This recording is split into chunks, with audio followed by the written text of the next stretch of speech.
بسم الله، اهلا وسهلا بحضراتكم وحلقه جديده وحلقه مهمه وساخنه جدا من الكوره مع فايق. عزيزي المشاهد، احيانا الحلقات المهمه والحلقات السخنه بتتفرض فرض بسبب الاحداث اللي بتحصل حواليك، ولذلك هو في عز هذه المعمعه وفي عز هذه الازمه العنوان العريض ليها، الوزن النسبي ليها، تحدث عن النادي الاهلي في مواجهه الاتحاد المصري لكره القدم. وبالتالي لازم يبقى عندك منظور لكل ده. النهارده في الجزء الثاني ان شاء الله باذن الله للنقاش والحوار هيكون مشرفنا ومنورنا مهندس عدلي القيعي، استاذ ابراهيم المنيسي، كابتن محمود البنا، كابتن احمد الغندور، نجوم وخبراء التحليل التحكيمي. وهيبقى عندنا كلام مهم. طيب خليني اقول لك احنا هنعمل ايه في الحلقه النهارده. اولا انا هقول لك الكواليس، ثانيا هبتدي اقول لك بعد الكواليس شويه اسئله نعرف نفكر فيها سوا مع بعض ونفك المشهد ده من بعضه. الكواليس كانت كالتالي: امبارح الحمد لله بفضل الله بنقفل شغلنا بدري بدري، فسبقنا وجبنا لك انفراد النادي الاهلي والاهلي هيعمل ايه وايه الخطاب وكذا وكذا اللي بعته، وسبقنا لك بالرد المبدئي. مش احنا جبنا لك امبارح هنا في المكان ده قلنا لك الرد المبدئي للاتحاد المصري لكرة القدم على خطاب الاهلي؟ قال لك احنا تمام، يشرفوا وينوروا، 1000 واحد يجوا، بس احنا ما حدش غير الناس اللي معاش الكارنات هيتسمح له ان هو يخش ويسمع ويتفرج على الحلقه. وبالظبط هو ده اللي حصل. النهارده صباحا كان بيتواجد وفد من النادي الاهلي، موجود على راس هذا الوفد كابتن سيد عبد الحفيظ عضو مجلس اداره النادي الاهلي المشرف على كره القدم بالنادي الاهلي، استاذ جمال جبر رئيس المنظومه الاعلاميه، كابتن ناصر عباس خبير تحكيمي، والاستاذ محمد فكري ايضا كخبير صوتي. اللي انت شايفه ده مشهد قدام بوابه الاتحاد المصري لكره القدم. عرفونا يا جماعه بالاسماء مين اللي جاي، طب فين التفويض، طب ما اعرفش كذا. دخلت الناس واحده ورا الثاني واحد ورا الثاني. كابتن سيد عبد الحفيظ الراجل بتاع الامن: من فضلكم يا جماعه، الجماعه اللي بتصور من فضلكم يا جماعه مفيش داعي للتصوير، خلاص يا جماعه. بيحصل هنا كلام، بيرد الاستاذ جمال جبر بيقول يا جماعه لو سمحت من فضلك، بيكلم بتاع الامن ما يصحش، احنا في بيت الكوره، احنا في الاتحاد المصري لكره القدم، من فضلك يعني ما تقولش للصحفيين، ما تتعاملش معاهم بالشكل ده. كلام من هذا القبيل. بيخلص هذا الكلام عند البوابه الزجاجيه اللي من بعدها الكابتن سيد عبد الحفيظ ومن بعدها الاستاذ جمال جابر، الكابتن ناصر عباس، الوفد بالكامل بيقوم معدي هذه البوابه اللي في ظهر الكابتن سيد عبد الحفيظ كده بالظبط، ومن بعدها ياخد الاسانسير يتوكل على الله يطلع لغرفه الاستماع. هنا الحاله اللي انا بوصفها لحضرتك، المشهد اللي حصل فيه شويه كلام كده من الامن، ده يدخل ده يخرج ده يدخل ده يخرج، ده هيدي لك انطباع انه الاعصاب كانت مشدوده، يعني في شده في حاجه. يعني لو انت بتتكلم على مشهد طبيعي مش هيبقى فيه الشده ديت، هيبقى فيه اهلا وسهلا اتفضل ادخل، الامور هتبقى مريحه، انت وانا فاهمين الدنيا بتمشي ازاي، بتمشي اتفضل، فتحنا الباب طلعنا خلاص خلص يا جماعه شكرا متشكرين. المشهد ده يدي لك احساس انه في حاله من حالات التأهب، حالة من حالات التأهل. حلل المشهد، أنا أحب تحليل المشاهد توصف لك إيه اللي هيحصل. هفضلوا واقفين هنا شوية لحد ما بيطلعوا للأسانسير. ما الذي قيل بقى تحديدا؟ اللي قيل إنه حصل مقابلة ما بين الكابتن سيد عبد الحفيظ وما بين أوسكار رويس، وحصل فيها كلام. كان من ضمن الكلام كابتن سيد سأله عن أحد الحكام المهمين، سأله طب الحكم دوت كذا كذا كذا، طب حكم كام ماتش في كذا، فالراجل قال له رقم ما كانش صحيح. الكابتن سيد كان عايز يشاور للراجل على انه انت ما انتش عارف كل حاجه عندك في الحكام، حتى واحد من اهم الحكام انت مش عارف هو حكم كام ماتش من الماتشات المهمه. وبالتالي واحده في الاطار اللي بيحصل في السجال في الكلام. بعدين بيرجع الراجل، بيرجع اوسكار رويس للكابتن سيد عبد الحفيظ بيقول له فعلا انت كان عندك حق، ده حكم كذا كذا من الماتشات. بيدخلوا اوضه الاستماع، يعني هم دخلوا الكابتن سيد والمجموعه بالكامل، ولكن اللي حصل كان كالتالي: يلا بقى شغل الحاله، يلا خلينا نشوف بقى ونشوف الدنيا تبقى ماشيه ازاي. فرويس قال لهم يا جماعه انا راجل من الاول وفي الاخر انا راجل موظف في اتحاد الكوره، والبوس بتاعي الرئيس بتاعي اللي هو المهندس هاني ابو ريده مديني تعليمات، اللي معاهم الكارنيهات واللي في الضوابط اللي احنا حطيناها هم دولت اللي هيبقوا موجودين. فانا موظف هنا والرئيس بتاعي قال لي انه الناس بس اللي عليها الضوابط هي اللي تبقى موجوده وتمثل في هذا المكان. فرد عليه الكابتن سيد عبد الحفيظ قال له اختصر الوقت والمسافه، احنا هنتفرج ولا مش هنتفرج؟ عشان بس وقتك ووقتنا، انت راجل موظف وبتشوف شغلك، احنا مش موظفين في اتحاد الكوره، احنا جايين ممثلين عن النادي بتاعنا.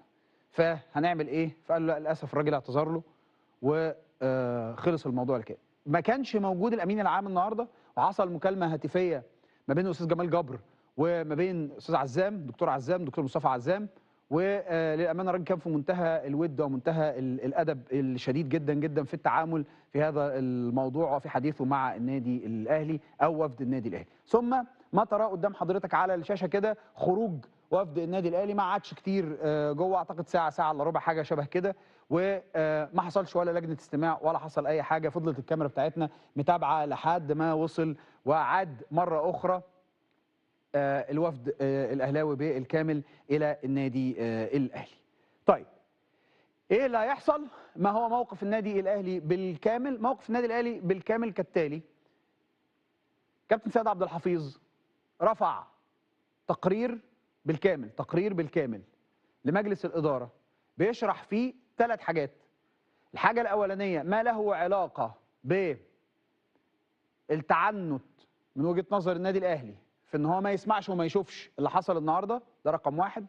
رقم 2 شرح ما حدث لتريزيجيه ومن تعديات على لاعبي النادي الاهلي وما حصل خلال المباراه وعقوبه الشناوي.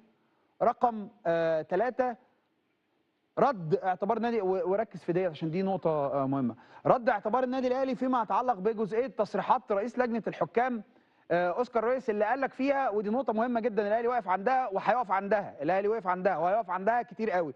رد اعتبار النادي الاهلي في انه كان هناك تصريحات للراجل قال لك فيها انه الاهلي ما طلبش حكام اجانب لمباراه الزمالك اللي هي انسحب فيها النادي الاهلي. فالاهلي عايز هنا رد اعتبار بقى، انتوا قلتوا لنا ان احنا ما فيش حكام وقتها، وبعتوا قلتوا ما فيش حكام اجانب، دلوقتي منين ما فيش حكام اجانب وانتوا اصلا ما عرضتوش على الراجل الحكام الاجانب ده بعظمه لسانه؟ فده الموقف بالكامل. خلاص تعالوا لي بقى في الكاميرا بتاعتي، خلونا نشوف هنقول ايه عشان ده مهم قوي. انا كده شرحت لك الكواليس، حكيت لك كل اللي حصل بالموقف اللي هيحصل بكره. نفكفك بقى كل حاجه من بعضها ونشوف ليه احنا في الازمه ديت، ونشوف ده بيسال اسئله عباره عن ايه، ونستدل بالاسئله نوصل للاستدلال فنعرف بالمنطق كده الدنيا ماشيه ازاي. الموقف كالتالي: اتحاد الكوره اخذ قرار اطلق عليه انه قرار استثنائي. طب مبدئيا كده قبل اي حاجه انا معترض على فكره الاستثنائيه في عز بطوله وتوقيت صعب جدا جدا.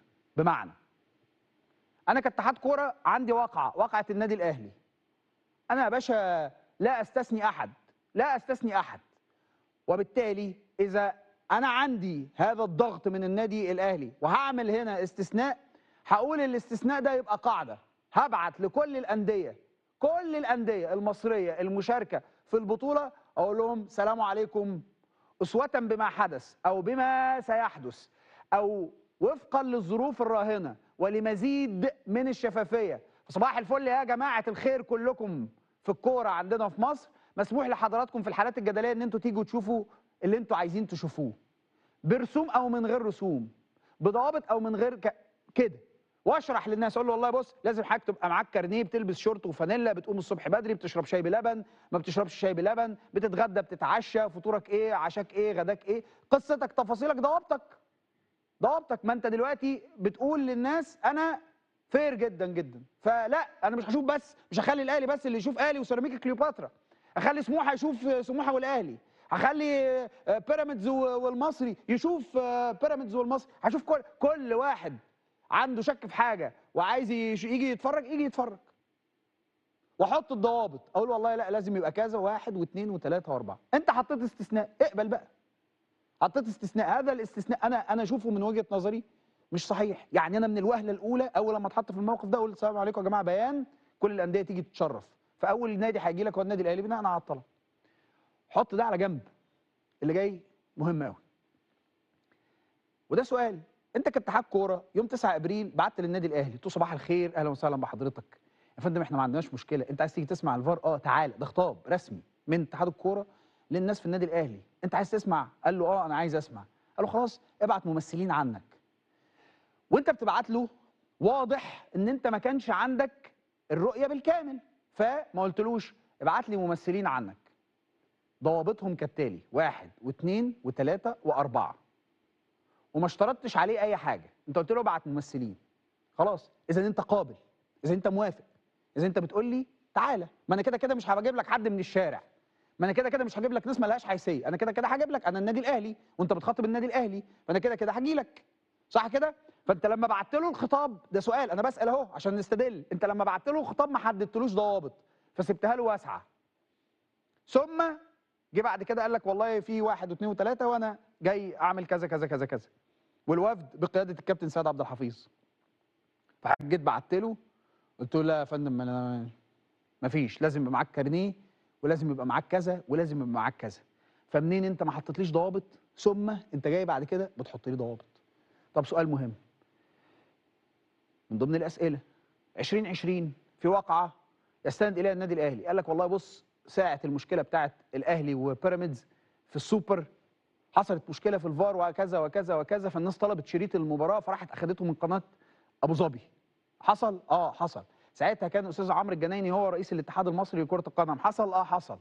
فساعتها طلب ممثلين عن النادي الاهلي يروحوا، وممثلين عن الزمالك، اسف انا قلت الزمالك، ساعتها راح ممثلين عن النادي الاهلي وممثلين عن نادي الزمالك. حصل؟ حصل. خد بالك انت من كتر ما انت مش واخد بالك، لانه ما تمش تسليط الضوء على من يمثل كل نادي من الانديه، فاصبح الامر عادي بالنسبه لك. راح ممثلين عن النادي الاهلي وراح ممثلين عن نادي الزمالك، انت عارف اسمائهم؟ انا بسالك، انت عارف اسمائهم؟ هتقول لي طب ماشي، بس الكلام ده حصل في 2020، ده كان مجلس اداره تاني. ايوه، هو احنا بنتكلم بقى في ضوابط حاكمه لمنظومه، ولا احنا بنتكلم على لما بيتغير الاشخاص بتتغير الاراء ووجهات النظر؟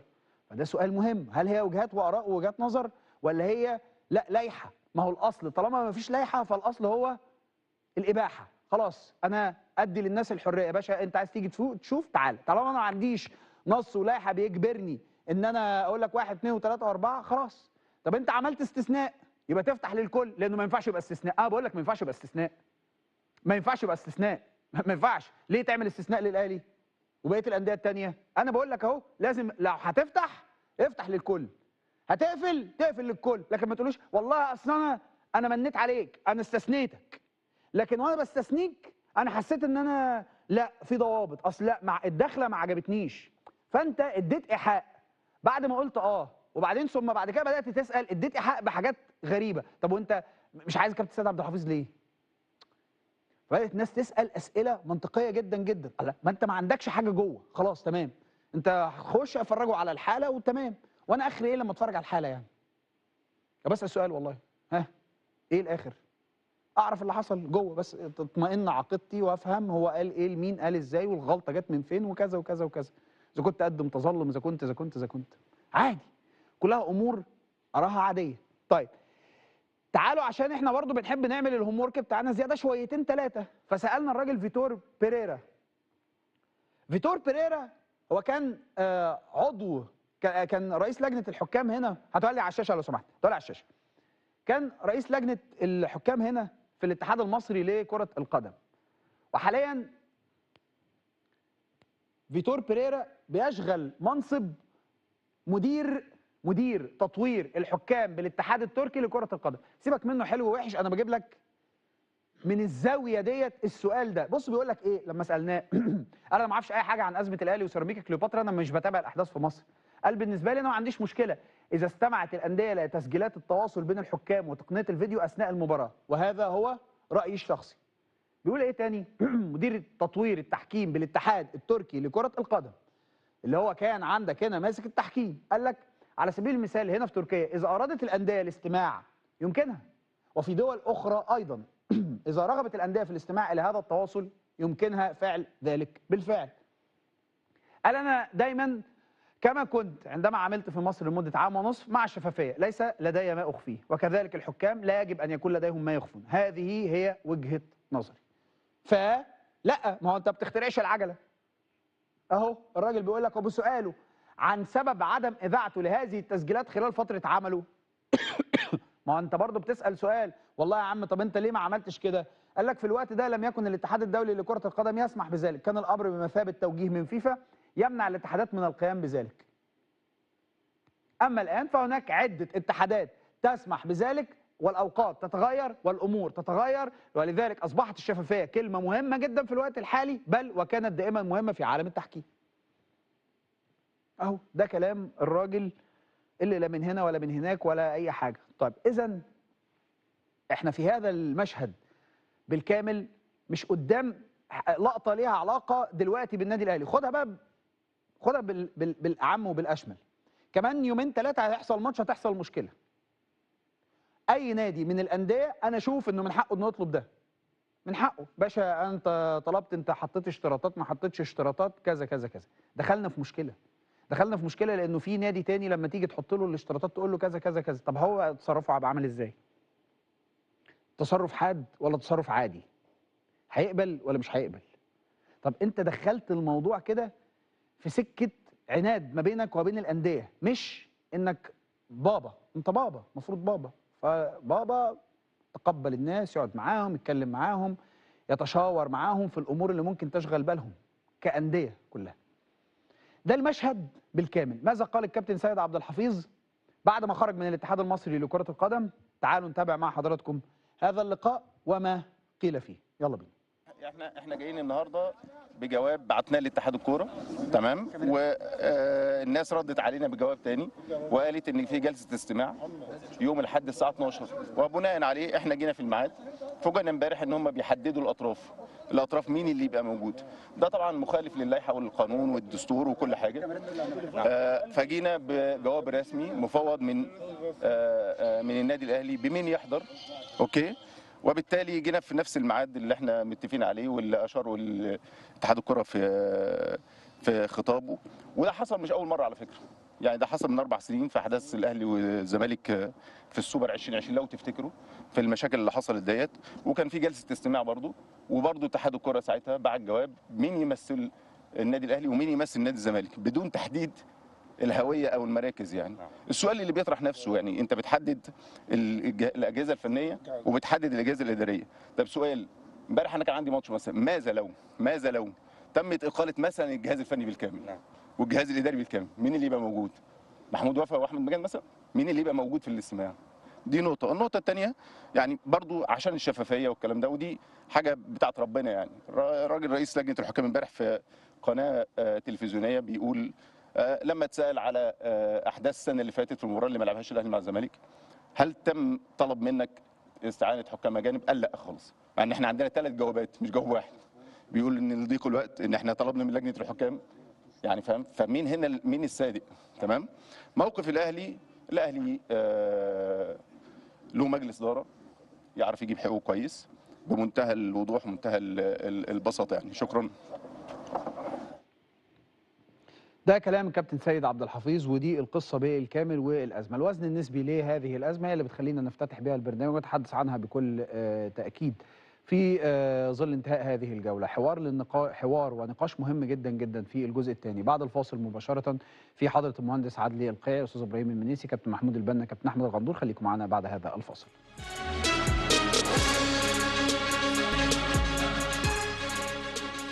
خلونا نرحب بنجومنا الكبار اللي مشرفينا ومنورينا. قبل اي حاجه مهندس عادل القيعي. باشمهندس اهلا وسهلا بحضرتك. اهلا بك يا ابراهيم. اخبار حضرتك ايه؟ زي الفل الحمد لله. يا رب دايما في افضل صحه وافضل حال. ناقدنا الرياضي الكبير استاذ ابراهيم المنيسي. استاذ ابراهيم اهلا وسهلا بيك. يا مساء الفل يا هيما. اخبارك ايه؟ كله تمام يا رب دايما.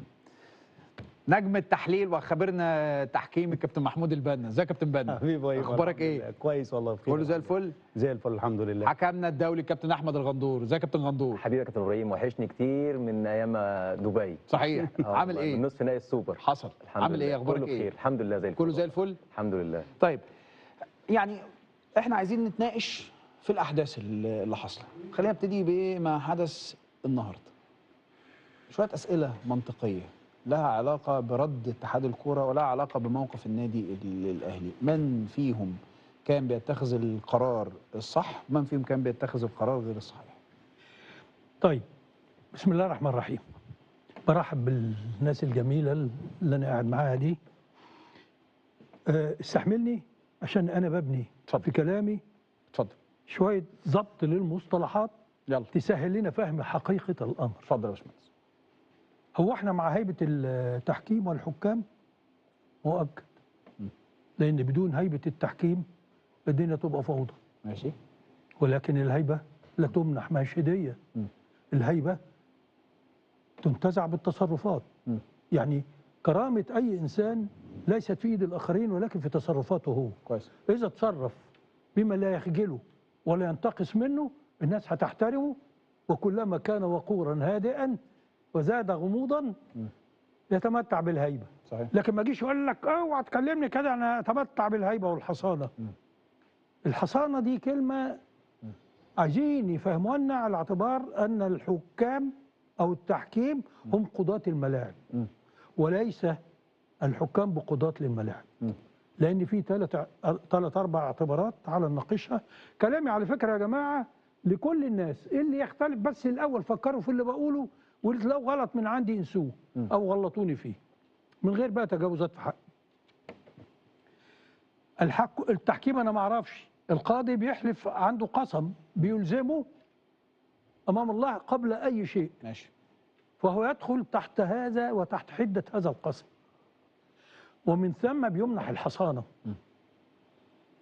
وتصرفات القاضي اذا لم يكن وقورا موقرا بيطلب ويمكن انك ترده. اذا اشتميت منه ريحه مصلحه تقدر ترده. انت هذا الحق. التحكيم طول عمره مش من حقك تطلب ان الحكم الفلاني ما يحكملكش. ماشي. القاضي اذا استشعر الحرج يطلب التنحي. هنا احتراما لهيبته عشان ما حدش يخدشه بكلمه.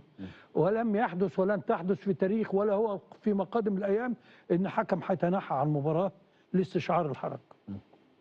انت مع ضد توصيف قضاة الملاعب؟ ما انا بقول لك الاسباب، مش بقول لك كده لان ما يجبش ان احنا نمتعهم بالهيبه. طب ولكن انا هختلف مع حضرتك بس بعد ما تخلص. لا معلش.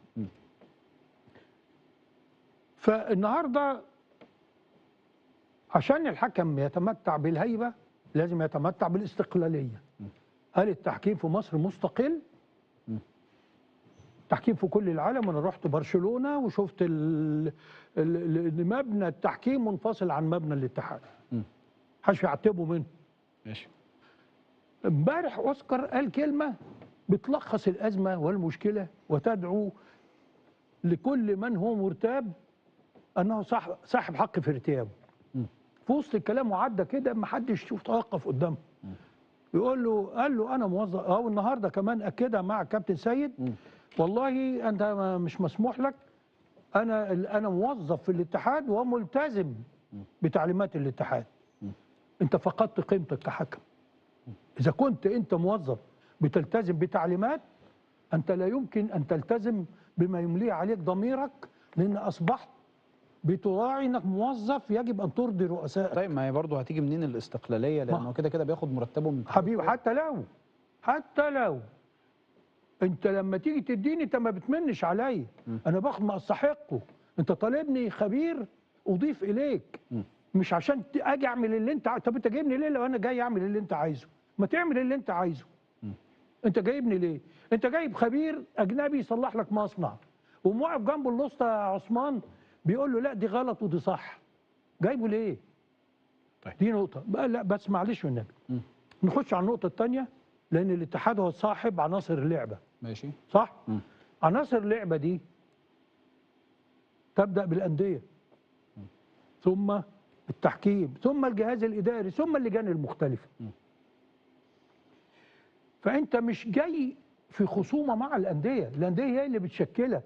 انت جاي تدير بالنيابه على الانديه مصالحها. ماشي.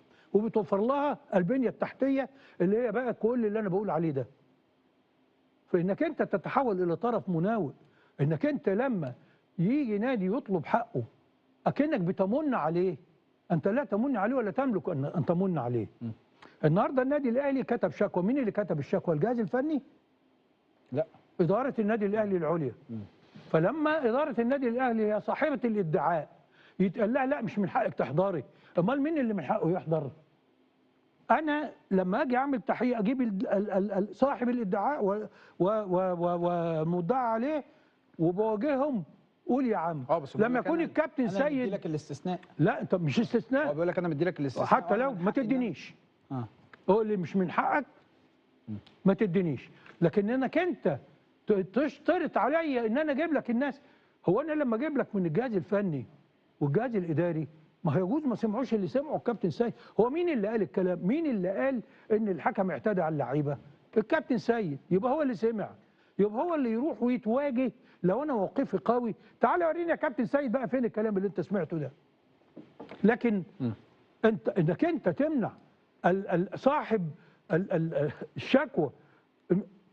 وبعدين اخطر نقطه في الموضوع يا استاذ ابراهيم، انا اشتكيت لاتحاد الكوره، فصاحب القرار اولا مش رئيس لجنه الحكام صاحب القرار.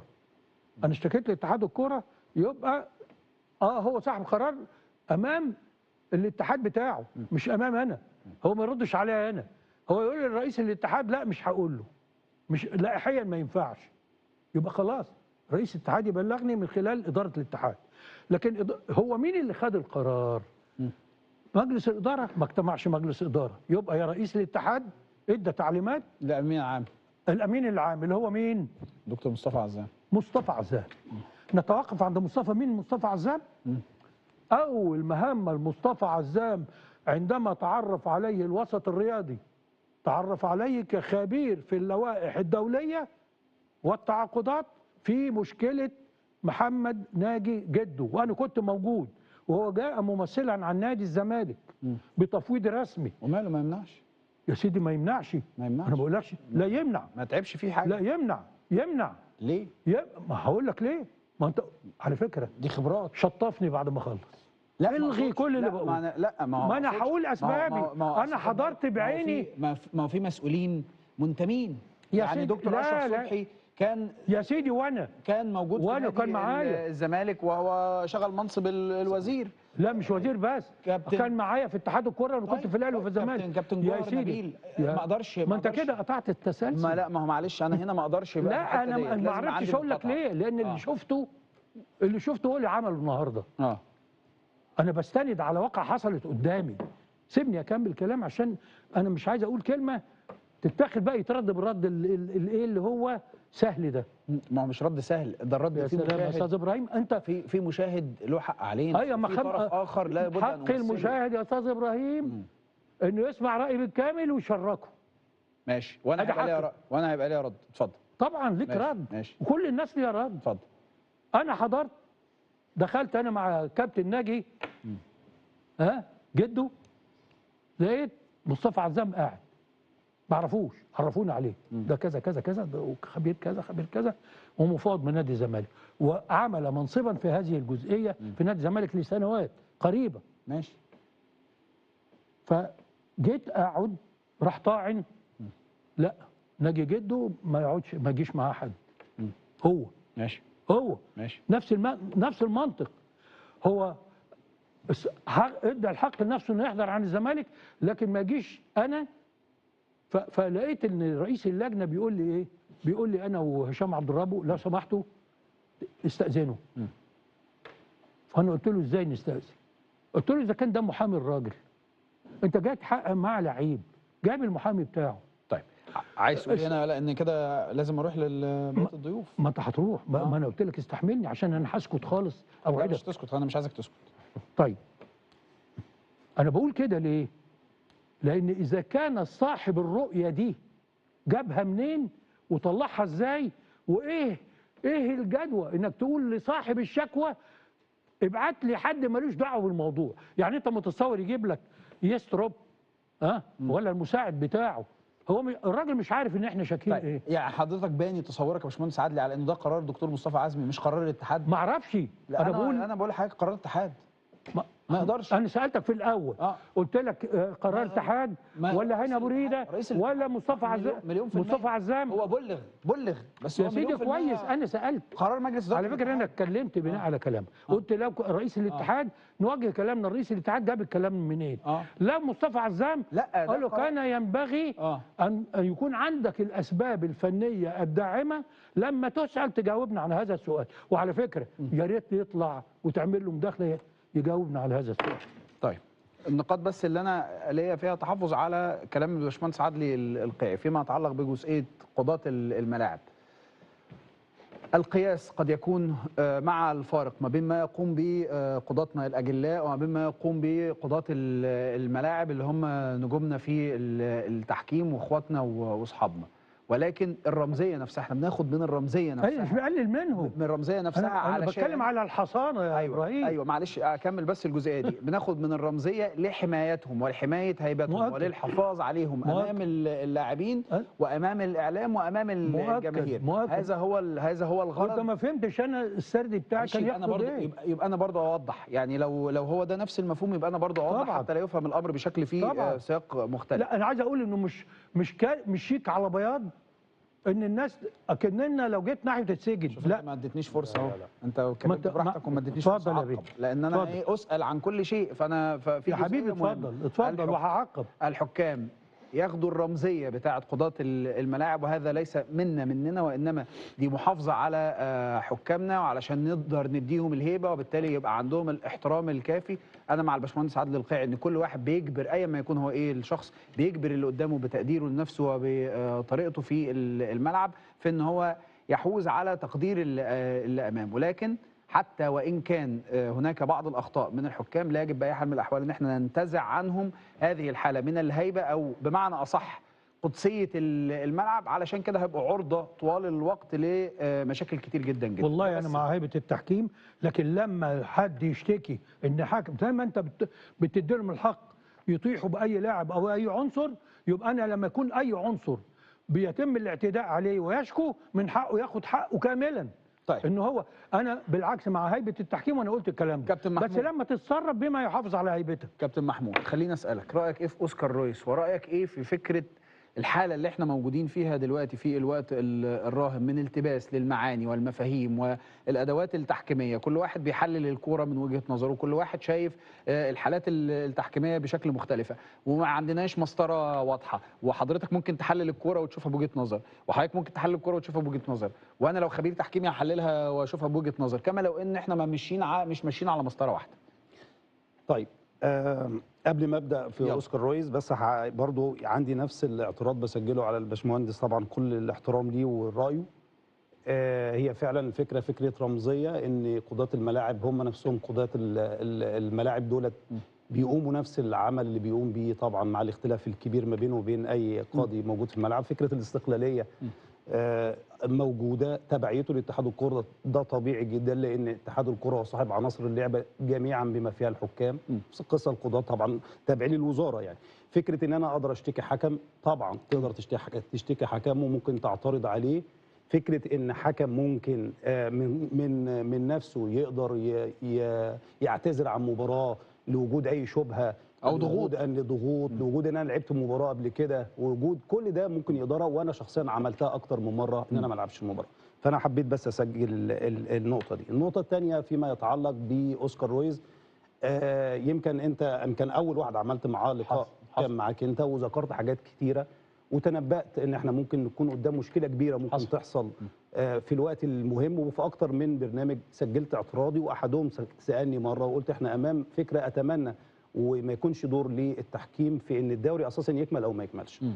ففكره ليه انا بنيت كلامي على هذا الاساس؟ انا فكرتي انه قريت الراجل من اول لحظه انه عنده امكانيات اقل ما يمكن ان تكون انه يكون رئيس لجنه، لانه اولا هذا الرجل لاول مره تجربه بالنسبه له انه يكون رئيس لجنه حكام موجوده ليه، فبتكون في مصر كما سمعت من المسؤولين قال لك ان هي تستحق الافضل. بالفعل هي تستحق الافضل. صحيح. عندنا مشاكل كتير جدا فيما يتعلق بالتعيينات، فيما يتعلق بالقضاء على مجموعه كبيره من الحكام اصحاب الخبرات اللي هي كانت تقدر يكون فيها تواصل للاجيال عن طريق بناء.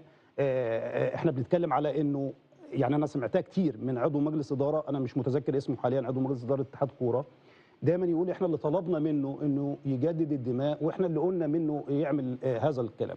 وتغنوا كتير بفكره ان احنا طالبين منه يبقى عندنا حكم عنده 25 سنه، وهذه فكره يعني تدل على يعني مش عايز اقول ان فكره ان نحصر ان احنا عندنا انجاز ان يكون عندنا 25 سنه، دي مشكله كبيره جدا. اللي بيتفرج علينا ممكن يقول لك طب هو الكابتن محمود البنا بيقول كده لانه عنده طار بايت ما بينه وبين اوسكار رويس لانه ما دخلوش القائمه الدوليه. مش حكايه دخلوا ولا ما دخلوش، انا ما عنديش طار بايت، انا بقول كلام قلته لك من 6 شهور، والناس دلوقتي حاليا بيقولوا رجعوا لكلامي وقالوا ان هو عنده حق في كل هذه اللي انا قلته قبل كده. انت بتكلمني على ايه رايك في هذا الرجل، فانا بقول لك وجهه نظري الشخصيه انه قضاء على عدد كبير من الحكام اصحاب الخبرات اللي كانت تقدر تشيل معاك، فزنق نفسه في عدد من التعيينات اللي انت شايفها تكرارات. يعني انا ذكرت لك يعني اتفضل قول. تعيينه معينه، مثلا لو اتكلمنا على يعني بغض النظر عن محمود وفا وحكم كبير وان شاء الله هيبقى مستقبل كبير للتحكيم المصري، ما ينفعش يلعب نفس المباراه لنفس التعيينه ورجوعه وهو مسافر. لو رجعت لك مثلا حد زي محمد الغازي لعب مباراه مساره القناه يوم الجمعه، ثم يلعب انبي وسموحه يوم الثلاث، ثم يلعب المقاولين والاسماعيلي يوم الخميس. سبحان الله. 5 مباريات لحكم واحد في نفس الاسبوع. انت بتتكلم على وفي واحد اعرفه من شهر 12 ما لعبش ماتش مثلا عندك لا جنبك على ايدك الشمال طبيعي ده حقيقه من شهر 12 ما لعبش ماتش. هديك اخر مثل، انه انا عايز افاجئك ان يعني حكمنا الكبير يوسف البساطي، وهو حكم كبير جدا، كان احد حكام مباراه الاهلي وسيراميكا يوم الثلاث، ريح الاربع، لعب الخميس مباراه المقاولين والاسماعيلي. يعني عندنا مجموعه من الحكام، لو رحنا لبعض الحكام وصلوا ل 32 و33 مباراه، وزي ما انت بتقول حكم اهوت بقاله كام سنه بيحكم، حكم دولي اكتر من 10 سنين ما لعبش ولا مباراه. طيب عايز اسالك ازاي من شهر 12 ما بتحكمش؟ فهمهاني يعني، بتقول لي لمين؟ مين بيقول لك ايه؟ ما انا الناس افتكرتك اعتزلت. دي حقيقه. اشرح لنا بقى. ما انا مش عارف ابتدي لك منين بالظبط. ابتدي من الحته اللي جايه في بالك، اللي يجي في بالي. اللي يجي في بالك. طيب انا طبعا اولا انا سعيد ان انا اول مره اطلع معاك من بعد المشكله بتاعتي تقريبا من 22/12 او تقريبا من 22/12 من ساعه ما عملت استغاثه رئاسه الجمهوريه، بعد ما تم اعلان القائمه الدوليه على الموقع الرسمي للاتحاد المصري لكره القدم.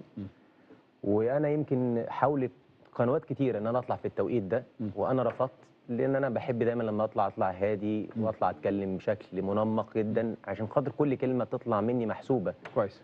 واحنا كحكام اتربينا دايما نتكلم بالارقام ونتكلم بالاحصائيات، لان هي دي الحاجه الوحيده اللي بتسكت اي حد. اي حد ايا كان مين هو مسؤول، ايا كان مكان رتبته مكانته، الارقام هي اللي بتتكلم. اتفضل. فانا هبتدي بس من لحظه ما انا عملت الاستغاثه، كان سببها ان انا لقيت نفسي فجاه انا بره القائمه الدوليه وموجود في القائمه الدوليه للفار. تمام.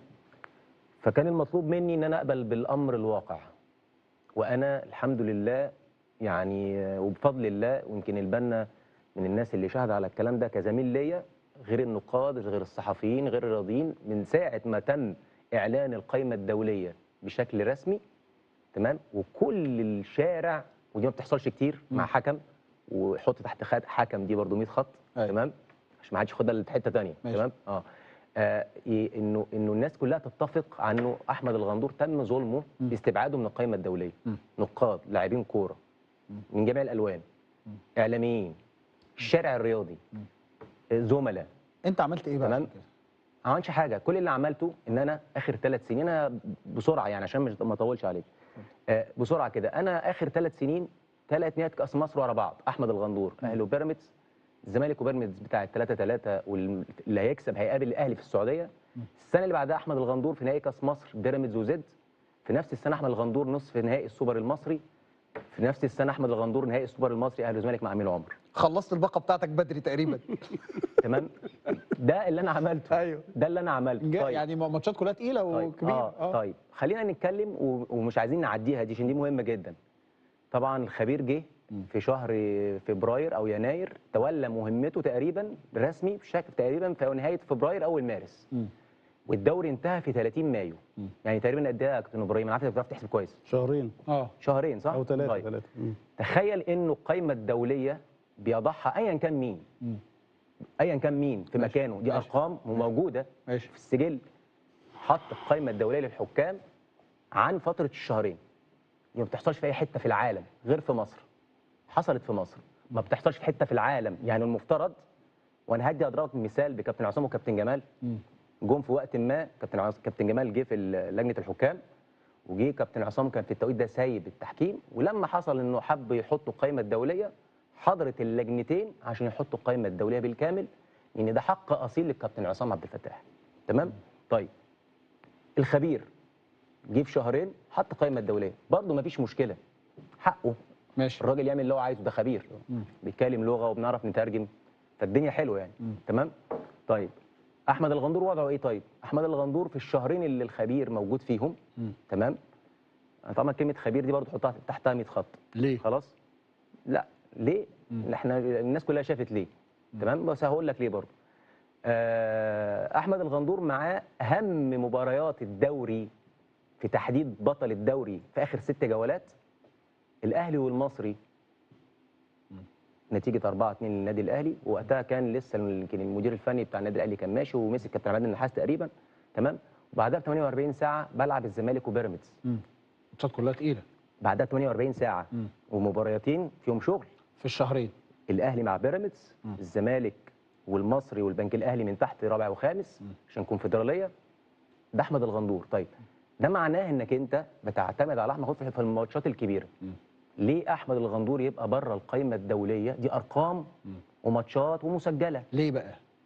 انا ما اعرفش ليه لحد دلوقتي. لا وما ادوني عنديش- اجابه. وانا ما عنديش هو قال إجابة. انه لاسباب فنيه وبدنيه في افضل منهم. ده التصريح اللي حصل امبارح. فللاسف الشديد هو يعني يبدو ان هو مغير بدنيا. هو جه ولقى محمود البنا في الإيليت ايه، واحمد الغندور نفس القصه في الإيليت ايه. بيقول لك ما بيلعبوش في افريقيا. انا اخر بطولتين افريقيا انا موجود فيهم. اخر 10 مباريات في تصفيات كاس الامم وكاس العالم ودوري الابطال كان نفس القصه. فيعني هاجي لك تاني يا كابتن احمد. ماشي اتفضل يا كابتن. اذا احنا شايفين المشهد ده كده من حكامنا وبالحجم اللي احنا بنتكلم ده، بحجم الباقه الرهيبه اللي لعبها الكابتن احمد الغندور، فما هو رايك فيما حدث من اوسكار رويس، وما رايك فيما حدث اليوم؟ يعني فكره ان انت النهارده بتمنع النادي الاهلي، هل الطبيعي ان انت كنت من الاول تقول له لا ما تجيش، او لا يا جماعه اللي عايز يجي ويشرف وينور؟ الفكره نفسها شفتها ازاي من وجهه نظرك؟ ان احنا اصبحنا امام ازمه كبيره جدا، اتخيل انه فيها قرارات تصعيديه ستحدث خلال ال 48 او 72 ساعه اللي جايه. صحيح. بداية هو احنا عايزين ايه؟ مبدئيا الراجل لما فتح صدره في اغسطس وقال لك اهلا وسهلا باي حد يجي يشوف محادثات الفار، ده حقه الطبيعي يدفع رسوم عشان اثبات الجديه. ده توجه كويس انك انت رايح لمنطقه الشفافيه. الاتحاد زكى ده واكد ده، انه وافق ان النادي الاهلي يستمع لمحادثات الفيديو. كويس. اذا احنا كده رايحين لمنطقه الشفافيه، وبتقول ان انا ما عنديش حاجه اخبيها ولا اخاف عليها. كويس. على فكره ده ممكن الكباتن كابتن البنا وكابتن الغندور عارفين ان العالم كله بقى ده بيتجه، وانت لسه عارض بريرا في تركيا بيعمل ده. ايوه. السعوديه الدنيا مقلوبه بعد الراجل بتاع الاهلي الحكم الرابع في مباراه الاهلي والفيحاء، وقال لايفان توني روحوا ركزوا في اسيا. الدنيا مقلوبه وتحقيقات مفتوحه ومحادثات. طيب اذا كل الناس اللي عندها تقنيه الفيديو حريصه على الشفافيه. كويس. لان انت بتارجت او بتستهدف اكبر قدر من ضمانات العداله، مش توجيه العداله. واخد بالك؟ ماشي. فانا لما يكون عندي اتحاد بيصرف على الفار، على فكره الماتش الواحد تقريبا ممكن يكلفنا 3-4 آلاف دولار. ماشي. في خدمه الفار. طب انا عامل ده المفروض علشان اقلل نسبه الاخطاء. كويس. واساعد الحكام. كويس. فلما يجي نادي يطلب، ده حقه الطبيعي، ويجب انا معاك في الانترو ان يجب ان ده ينص عليه. ويبقى من دلوقتي النقطه دي نقطه انطلاق، لا منحه ولا هبه ولا مساعده من الاتحاد. انه الحكام بالحوار اللي حصل كاملا من حق اي طرف مضار يشوفه، وتبقى لها ضوابط ما. صحيح. بس ده لازم يحصل. وتحصل للانديه كلها. انا بقول لك ده ويقول للأندية ينص عليه، كلها. ده يبقى حق لائحي ويبقى منصوص عليه. اولا الحكم يبقى عارف نفسه انه متراقب ومتشاف. الفار نفس الحكايه، كل اطراف المنظومه اللي في الكوميونيكيشن سيستم عارفه ان هي متسجل لها. فعلى الاقل يبقى في ضوابط وفي جديه. انت لغيت فتره التحليل التحكيمي وكمان مش عايز حد يطلع على الفار. طب وانت كده مش بتساعد الحكام. الحكم ما عادش متراجع عليه ولا حد بينصحه ولا حد بيكشف له خطأ، وده غلط. اروح لمنطقه انت كاتحاد اقريت بالحق حتى لو كنت انت اللي منحه للنادي. طب هو انهي افضل او انهي اعلى قيمه؟ في اتحاد الكوره لو عندك جمعيه عموميه فيها انتخاب، مين اللي بيمثل النادي؟ عضو مجلس اداره. ايوه. مش كده؟ هل يا راجل انتخابات الاتحاد اللي عضو مجلس اداره بيجي يمثل ناديه، انت مش شايف ان ده حدث يساوي ان انا هاجي اسمع محادثه فيديو؟ اللي يمثل النادي بشكل طبيعي ومسؤول عنه عضو مجلس الاداره او من يفوضه المجلس. فوض عضو مجلس اداره يبقى ده الاوقع وده الاقرب. صحيح. وده الاكثر ضمانه للجديه. صحيح. طيب هم ليه ما كانوش عايزين سيد عبد الحفيظ؟ ليه بقى؟ حاجتين. النقطه الاولانيه تتعلق بسيد نفسه. محاور مناكف، هيدقق في كل حاجه ومعاه حد تاني هيشاور على بعض الحاجات الصوتيه. هم شايفين انه سيد لو ضغط وداس هم ما عندهمش كاتحاد آلية لمحاسبته. انت عايز تجيب 2 من الاي دي بتوع الملعب، اداري وفني. طيب ليه؟ علشان انت تملك تعاقبهم او تملك تضغط عليهم. ماشي. تقدر تعاقبه تقدر توقفه. طب هو انت ليه افترضت ان فيها خناقه؟ ما احنا هنتكلم على ارض الاحترام من الاساس. صحيح. ان انت مبدئيا عندك محادثه انت بتقول ان انا ما لعبتش فيها وان انا من حق اي حد يشوفها. يستوي عندك اللي يشوفها ده الكابتن سيد ولا الكابتن الخطيب ولا ماهر عبد العزيز. انت المفروض مش فارقه معاك لانك ما عندكش حاجه ملعوب فيها. انت عندك محادثه تم التلاعب فيها وتم التناول عليها، فخايف يجي حد خبير صوتيات او سيد عبد الحفيظ يجي يدقق يشاور عليه. يبقى انت هنا سوري بتقلل نسبه الشفافيه قوي. انت كده حطيت نفسك في دايره شبهه انت المفروض تنقع عنها نفسك بيها. انت من الاول رحبت بالشفافيه وبعد كده خفت من الشفافيه. طب خفت من الشفافيه ليه؟ ورطت نفسك في علامات استفهام وريبه كبيره. انما فكره ان انا اجي اقول اصل انا اللي اديتك الحق فمن حق استثني ليه؟ طيب سؤالي ليه انت باصص ان هي منحه منك؟ طيب. سؤالي لباشمهندس عدلي وده سؤال مهم وبعديها هروح لفاصل اخد الاجابه بعد الفاصل.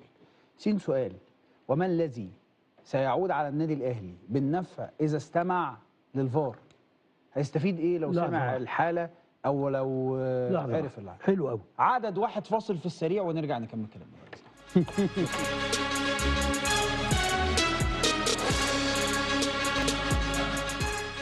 عشان والله العظيم الواد ابراهيم فايق ده معلم. لما اجي اقول لك سيادتك من بدري اقول لك المشكله مش هتبقى مشكله اهلي بيشتكي، المشكله هتبقى مشكله انديه كلها عماله تشتكي. اهو بيراميدز، مصدر بيراميدز يتقدم بشكوى للاتحاد المصري لكره القدم بعد مباراه المصري. ادي واحد، يبقى ادي بيراميدز دخل اهو في الجيم. سموحه هو الاخر. نهدي اسمى التحيات لمجلس اداره الاتحاد المصري لكره القدم وكذا وكذا وكذا وما حدث من طاقم تحكيم المباراه بقياده حكم الساحه محمود ناجي قدام سيادتك على الشاشه ومعه تقنيه الفار وائل فرحان اثر تاثير مباشر على نتيجه المباراه. وجه طاقم التحكيم المباراه بالقرار الغريب بعدم احتساب ضربه جزاء صحيحه وواضحه لصالح نادي سموحه من عرقله لمهاجم نادي سموحه داخل منطقه جزاء النادي الاهلي وسط تغافل متعمد من حكم الساحه رغم وضوح الرؤيه التي تؤكد وجود ضربه جزاء ورغم توفر التقنيات المتاحه لغرفه الفار.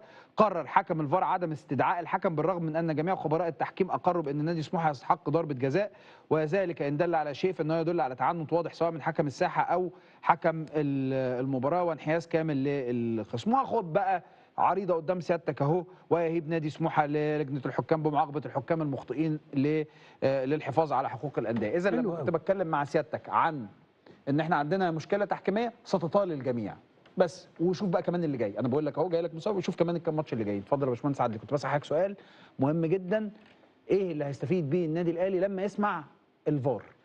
طيب تعقيب بس سريع. ماشي. اشكر الساده الزملاء الاعزاء الحكام الكبار لانهم هم بيستنكروا كلامي اكدوا على كل كلمه فيه.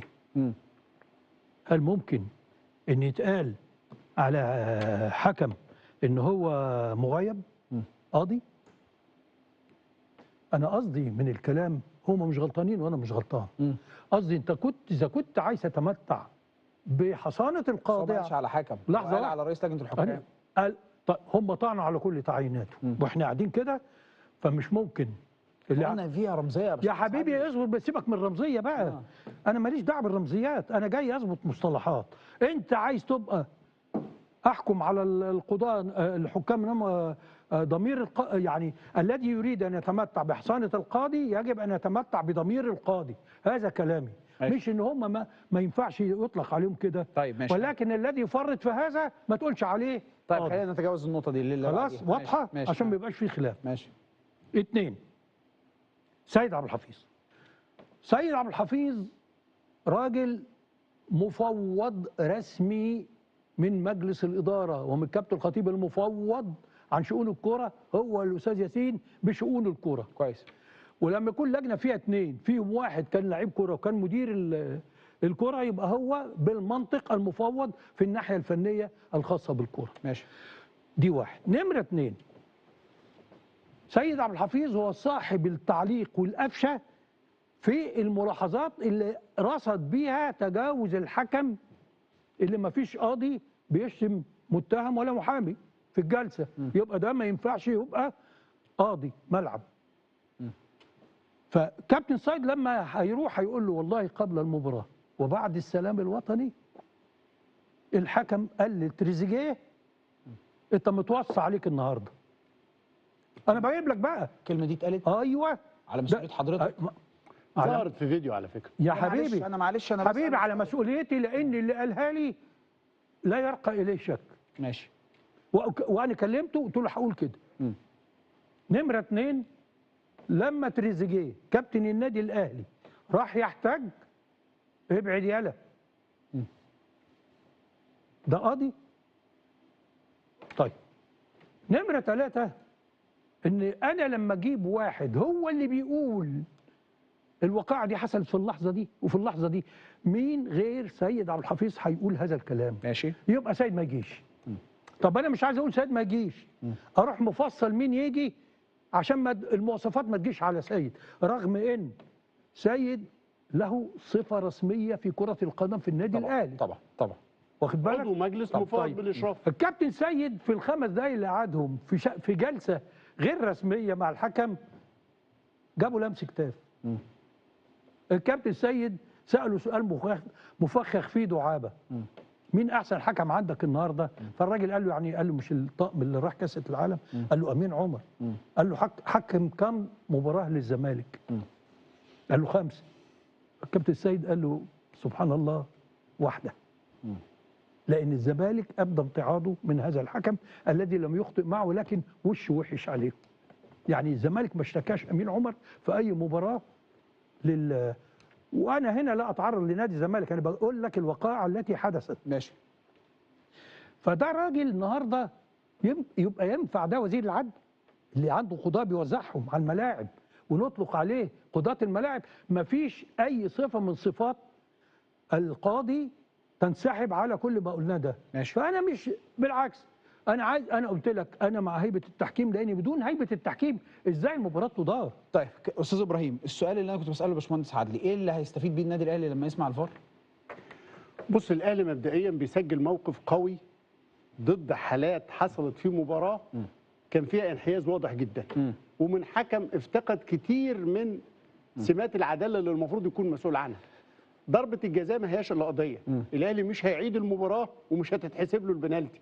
لكن لما تكون عندك واقعه الحكم فيها تحامل بهذا الشكل واساء التعامل مع اللعيبه الى درجه دخلت اللعيبه في مشاكل وفي ناس اتوقفت وفي ناس اتعاقبت، الحق الطبيعي جدا للنادي الاهلي انه يثبت موقف ويبين حاله ويكشف عوار العلاقه، لانه الحكم واضح جدا انه من البدايه اختيار غلط.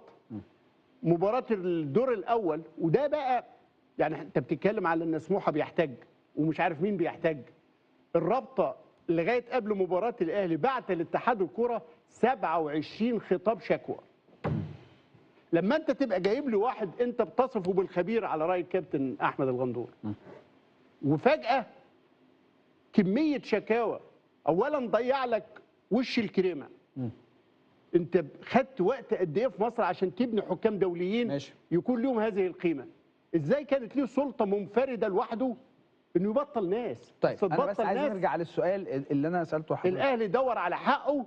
أيوة. اولا لكشف مدى التحامل والعمديه اللي موجوده من قبل الحكم. سمع ايه القرار اللي هياخده؟ هيعمل ايه؟ هيشتكي لمين؟ الأهلي؟ سمع ولقى في حاجه. اثبات حاله. اولا انت بتثبت حاله، ثانيا انت راح لجنه الانضباط ضد عنصر من اهم عناصر اللعبه. طيب ده شيء عظيم. خليني اسال سؤال. انا بس قبل ما اسالك يا كابتن بن، مش الاهلي هو اللي كان بيطالب بخبراء تحكيم اجانب؟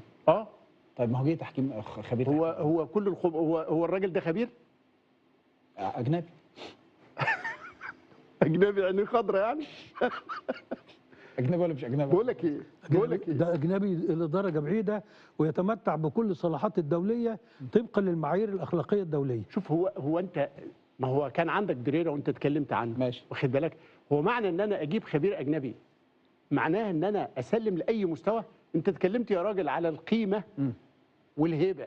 هل هذا الرجل بكل ما صدر عنه بتعييناته والريبه والخيبه الكبيره اللي موجوده، هل هذا يليق؟ كم شكوى لحد دلوقتي؟ كان في 27 شكوى قبل النادي الاهلي، دلوقتي وصلوا 30. كان 27 ولا 21؟ وبرضه بيقولوا لي زمايلي اهو في الايربيس اللي هو علي غيط المشرف عام على كره القدم بالنادي الاسماعيلي بيقول لك احنا بعتنا 3 شكاوى قبل كده ولم ينظر اليهم. طب انا عايز اسال سؤال عشان انا موضوع المسطره ده مجنني. ماتش سيراميكا كليوباترا والاهلي، ضربه الجزاء اتقال عليها ان هي دي مش ضربه جزاء. ماتش بيراميدز والمصري ضربه الجزاء تم الصفاره الوضعيه مختلفه بتاعه الايد، اتقال على دي ضربه جزاء اتحكمت بضربه جزاء. الحالتين دولت بعديهم حاله مهمه جدا، الاهلي وسموحه، ضربه جزاء لسموحه بنشوفها في ماتشات بتتحسب، في الماتش ده ما اتحسبتش. انا بقول اللي ليا واللي عليا، بقول اللي انا شايفه، لا هو بالوان لا باهلي ولا بزمالك. انا مش شايف مسطره واحده. حضرتك حللت الكوره وقلت ان ديت الحكم كابتن وفا كان عنده حق فيها. طب بيراميدز، انا عايز افهم يا كابتن بدر.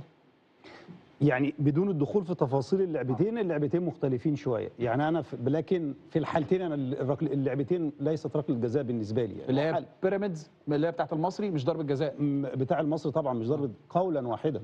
لعبه المصري اسهل بكتير من لعبه الاهلي. لعبه الاهلي صعبه وفيها تفاصيل فنيه وانا قلتها تقريبا. ولو عايزني اقولها تاني اقولها. لا السؤال بقى ايوه، مش رئيس لجنه الحكام ده هو اللي قلل ده؟ برافو شاطر انك ما حسبتش دي. تاني يوم اللي برضه متربي على ايد ده راح حسبها. طب ما انا عايز افهم ازاي. انا اقول لك ليه بقى، ودي من كلام الحكام ليا. قالوا احنا مش عارفين معيار للراجل ده. بس شكرا. بالظبط. شكرا يا جماعه. لانه هو بيخليهم ينفذوا تعليمات. انا بالنسبه لي الحلقه خلصت اقسم بالله. قالوا لك كده الحكام. انا قلت الكلام طبعا. بس طب الراجل ده فيه كلام قوي، بينفذوا تعليمات قوي مش بينفذوا قانون. انه هيتجدد له. لا يتجدد له ايه بقى بعد كده؟ انا بقول لك اقول حاجه بس خاصه برضو فيما يتعلق بالاحصائيات. احنا اتكلمنا ان قبل بس الاحصائيات عشان ابقى باخد بس. لا في الحاله الثالثه بتاعت سموحه والاهلي اللي بيشتكي فيها سموحه ركله جزاء. ليه ما صفرش عليها؟ ليه ما حسبهاش ضربه جزاء؟ وليه الفار ما استدعوهوش؟ وليه الفار ما جابوش؟ هي انا حللت اللعبه ركله جزاء واضحه وضوح الشمس. طب ما هو ده اسمه كلام. لكن زي ما الاهلي وزي ما الزمالك وزي ما بيراميدز وزي ما سموحه. يا ابراهيم احنا قدام ازمه اداره وليست ازمه حكام. قولا واحدا ازمه اداره وليس ازمه حكام. اتحاد الكره المصري دلوقتي انا حضرني حاجه كانت بتيجي في الافلام من زمان. يلا قول. ان احنا بنضحي بالجنين عشان خاطر الام، وبعد شويه ممكن بالام عشان خاطر الجنين. لكن اتحاد الكره حاليا بيضحي بالجنين والام والحكام والانديه والجماهير عشان خاطر اوسكار يستنى رئيس لجنه حكام. ليه؟ انا ما اعرفش. انا بقالي 6 شهور بقول في نفس الكلام وبدا الناس يقولوا نفس الكلام. هو قال لك انا عايز اجيب حكام صغيرين عشان يلعبوا. طب هل لك ان تتخيل ان انا عندنا حكام فوق ال 46 سنه وده مش عيب، وصل عدد حكام و3 مساعدين، واحد لعب 32 مباراه وهو عنده 46 سنه، مش هقول اسامي طبعا، 22 مباراه حكم و10 مساعد، 32 مباراه، فيما ان في حكم مساعد هو الافضل في افريقيا لعب 12 مباراه حاليا. ده شرف وفي ناس مقربين منه الراجل. المقرب واول مقربين؟ المقرب والمقرب جدا، وانت عارف مقرب ازاي، لعب لا انا مش عارف. انا عارف لعب 14 مباراه حكم و14 حكم مساعد، 28 مباراه هذا الموسم. لعب 28 مباراه. لعب 28 مباراه والاحصائيات موجوده، وانا عايز اقول لك الماتشات ايه. افضل منكم. لا هو مقرب. هو مقرب، هو بينقل. انا عايز اقول لك اكتر من كده، انت عارف ان لجنه الحكام عندها واحد مخصص قاعد بيعمل شوت سكرين للحكام عندي بيبعتوها. ومعمول فايل للحكام، والحكام بتطلع تقراها واحد واحد. طلع الحكام الصغيره قال زمايلكم كاتبين عند محمود البنا كذا، ابن خالتك معلق عند محمود البنا، فما بيلعبش. فاحنا دلوقتي قدام مشهد كامل عبثي للبقاء على مثل هذا الرجل. فاصل ونرجع نكمل كلامنا ونروح للكابتن احمد الغندور. ما تكونش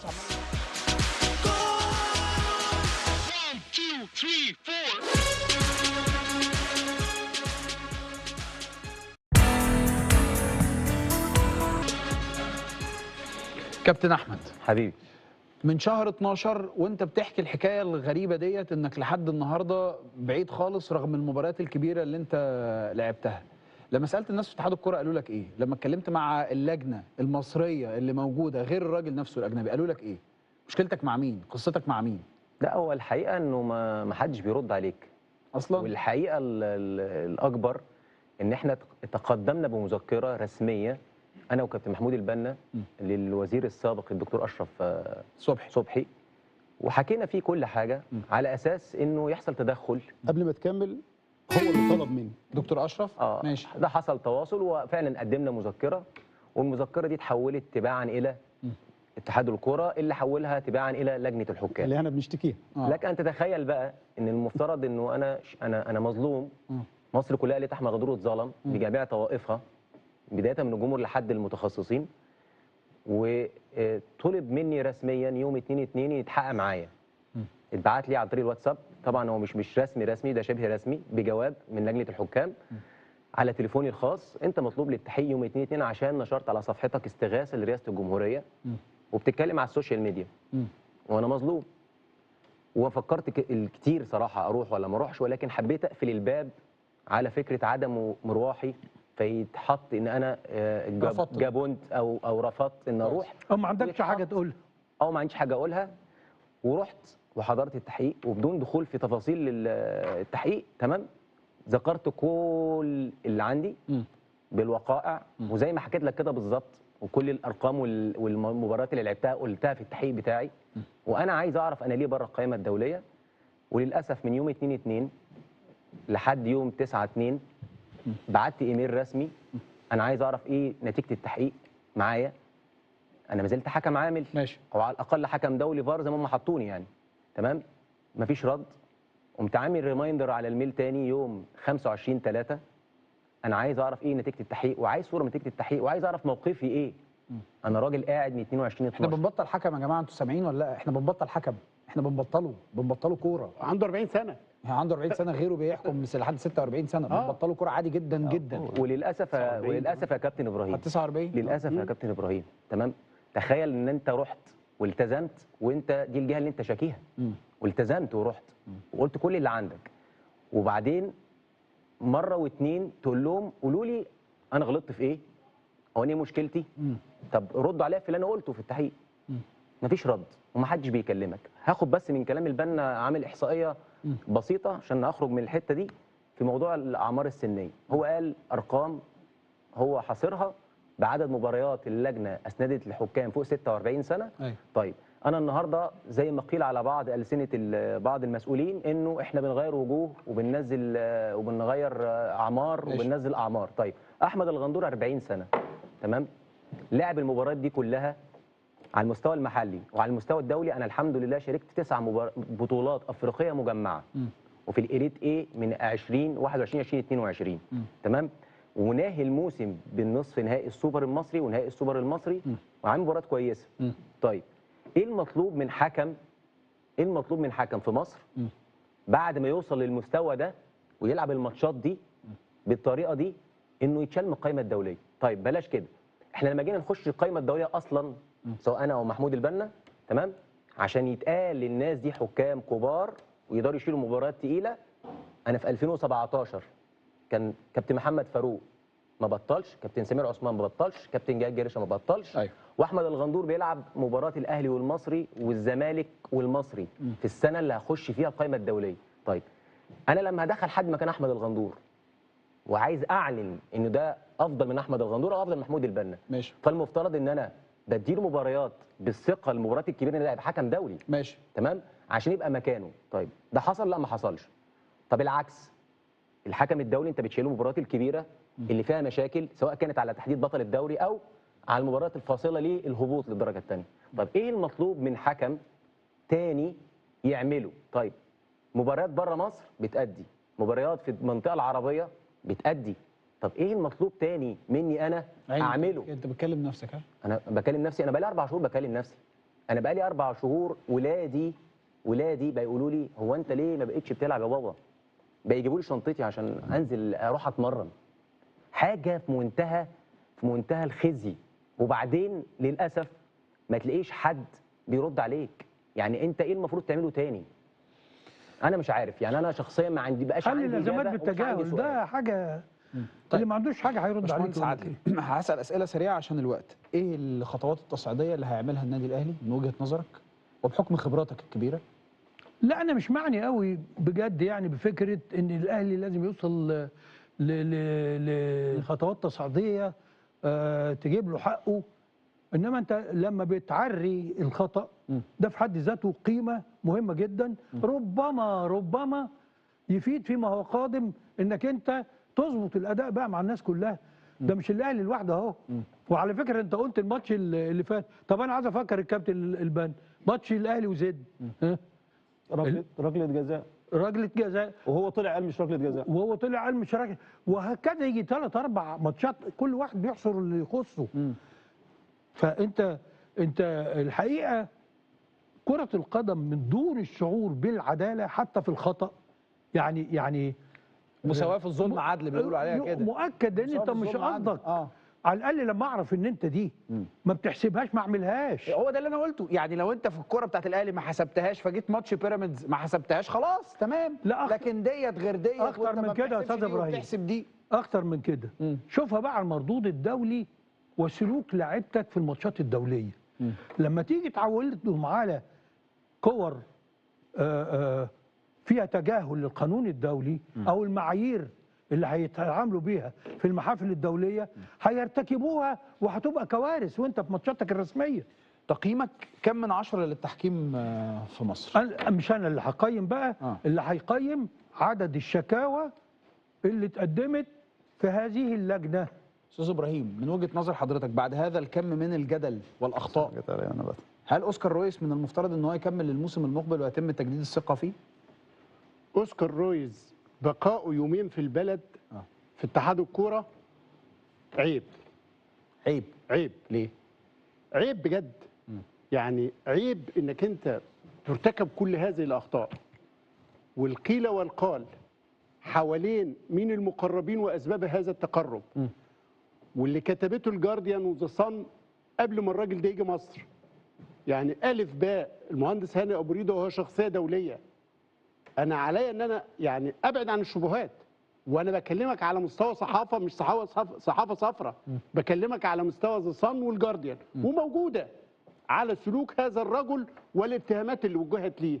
لما اجيبه هنا وياخد سلطه مطلقه هي مفسده مطلقه، فيعزل الحكام براحته ويقرب منه اللي براحته. طيب لماذا لم يكن هذا الاعتراض طالما هو كان اعتراض مبدئي على التعيين؟ ما كانش اتقال يا كابتن، على فكره واضح من يا كابتن انا واحد من الناس اللي كتبت على السوشيال ميديا في وقتها قبل ما الراجل يجي وقلت للمهندس هاني ابو ريده شخصيا إن كنت هي لا داقت في وشنا يعني، تلك مصيبه ان كنت داقت في وشنا يعني، المصيبه اعظم.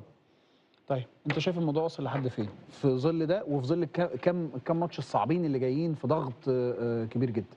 هو انا هاخد من كلام الاستاذ ابراهيم منيسي دقيقه واحده كمان. دي يعني وجود الراجل ده في مصر دي مش مفسده عظيمه، ده عار علينا ان هو يتواجد لحظه واحده كمان. انا يعني وان كنت يعني ممكن اقول رايي ان هو ما يقعدش ثانيه واحده، بس مش هو بس، اللجنه كامله. ليه؟ لان اللجنه ارتضت لنفسها بدايه ان هي تهز راسها على كل شيء، وان هي ما تقولش حاجه، وانه لما حد يقول لهم حاجه ويقول لهم هص فيسكتوا، وانه لما يبقى اللجنه بدل ما يكون بتطوير الحكام احدهم قاعد على صفحه محمود البنا ياخد شوت سكرين للحكام، ودي يكون كل دوره وواحد من اللجان الفنيه اللي المفروض تطور الحكام الصغيره، ان اللجنه اللي هي فيها اسماء كبيره واللي زعلان منه جدا، وانا بخصه وبقوله مره ثانيه الكابتن وجيه احمد. ليه؟ لانه ارتضى لنفسه انه يكون موجود في هذا المكان وهو بيقول ان انا ماليش دور. امشي. انا بقولها تاني، هو كابتن وجيه وانت زعلت مني ان انا قلت ان انا اقول لك امشي. لا، امشي، لان لك من الافضل لك، وانت كنت رئيس لجنه حكام ولك فضل كبير على معظم الحكام اللي كانوا موجودين. امشي طالما ما لكش دور. كل ما انت موجودين اللي موجودين لازم يمشوا وحالا، ويجي اي حد تاني مفيش اي مشكله يدور ما تبقى من الدوري. كابتن احمد ناوي سبحان تعمل الله. ايه؟ والله يا كابتن ابراهيم، انا شخصيا يعني كنت كل ده منتظر. انا حاسس بالذوق، يعني حاسس بالاحساس اللي انت بص يا حاسه. كابتن ابراهيم، انا طبعا عشان خاطر ممكن مشاهدين، عشان كده انا اتكلمت دايما بالارقام ويقدروا يرجعوا. النت سهل، اكتب احمد الغندور اطلع كل حاجه عنه، الموضوع سهل جدا. بس انا مش عايز ابان ان انا بدافع عن نفسي، تمام؟ انا جيت اسرد حاجات معينه، وما ينفعش بعد ما انا اسردت ده هو يطلع يصرح يقول بعد ما اتزنق في اكتر من مره انه والله اللي دخلوا افضل منهم. لا، الكلام ده مش حقيقي، والكلام ده افتراء. وتاريخ احمد الغندور الحمد لله معروف على مدار 14 سنه بلعب في المستوى الاعلى في الدوري الممتاز، و9 سنين كحكم دولي. فما كانش المفترض انه يطلع يقول كده، وخاصه ان هو جه حضر شهرين في تحديد القائمه الدوليه، واهم المباريات الرسميه والقويه والصعبه احمد الغندور اللي ادارها برضه. فانا ما زلت منتظر انه يحصل جديد، واذا لم يحدث جديد سوف اعلن اعتزالي رسميا خلال فتره قريبه جدا اذا لم يحدث جديد. وانا ما زلت عند موقفي، رغم ان انا ما زلت حكم دولي في الفار، لكن لم ارتضي بالظلم. وكان سهل جدا، معلش يعني تترمي لك حاجه وتجري ورا منها، وواضح ان ده اللي كان مطلوب مني، وكنت المفروض ارتضي بيه بعد ما اروح للتحقيق. فلقوا للاسف ان انا ما زلت عند موقفي، ولم اتغير ولن اتغير في موقفي. ما زلت قدام الناس كلها وقدام المختصين اللي اسمائهم كلها قدامي، اللي كلموا في حقي، سواء كابتن سمير عثمان، كابتن ياسر عبد الرؤوف، كابتن توفيق السيد، كابتن وائل مصطفى، كابتن جمال الغندور، كابتن عصام عبد الفتاح، كل الناس اللي اتعلمنا على ايديها اللي اقرت باحمد الغندور اتظلم. انا ما زلت متمسك بحقي في بلدي مصر اللي عملت اسم احمد الغندور. عظيم. كابتن احمد، انا بشكرك شكرا جزيلا، وبتاسف لك والله انا اللي بشكرك على هذا الموقف الصعب جدا جدا. انا بشكرك شكرا جزيلا. ربنا يخليك كابتن ابراهيم. كابتن بنا بشكرك شكرا جزيلا، شرفتنا ونورتنا. باشمهندس عدلي بشكرك شكرا جزيلا، وعشت ودمت دائما وابدا، وهناك المناكشات والمناكفات بيني وبينك. بس انا عايز الناس تتمعن في كل ما قيل وترجع للي انا قلته عشان ما حدش يزعل مني. ماشي. هذه اللجنه قد يعني هي اللي اهدرت هيبه التحكيم. استاذ ابراهيم بشكر حضرتك شكرا جزيلا. شكرا جزيلا. شكرا جزيلا. دي كانت حلقتنا النهارده، بشكر حضراتكم شكرا جزيلا. ارجو ان تكون الناس فهمت انه هذا السياق هو سياق يخص الكل ويخص الجميع. الزاويه هي الازمه اللي حصلت النهارده او المستمره بقى لها كذا يوم، ولكن اللي بلغت ذروتها النهارده ما بين الاهلي وبين الاتحاد المصري لكره القدم ولجنه الحكام، ولكنها فتحت ابواب كتيره جدا جدا. انت النهارده شايف الانديه المصريه كلها بتحتاج، هذا ليس بغريب، ده ان كان بيدل على شيء بيدل على انك عندك مشكله كبيره جدا جدا في التحكيم. امر لم يعد يخص نادي بعينه. دلوقتي بيراميدز بيشتكي، سموحه بيشتكي، الاهلي بيشتكي، سيراميكا كليوباترا وزمايلنا في سيراميكا كليوباترا بيشتكوا، ليهم ضربه جزاء بالامس ويسالوا مين الحكم اللي كان موجود. واذا اتغير ترتيب الجدول هتلاقي الزمالك بيشتكي وهتلاقي كده. امر طبيعي. فاحنا امام مشكله حقيقيه، نتمنى ان يكون هناك تدخلا سريعا وحكيما من الاتحاد المصري لكره القدم، وعلى راسه المهندس هاني بريده. تصبحوا على الف خير. سلام عليكم.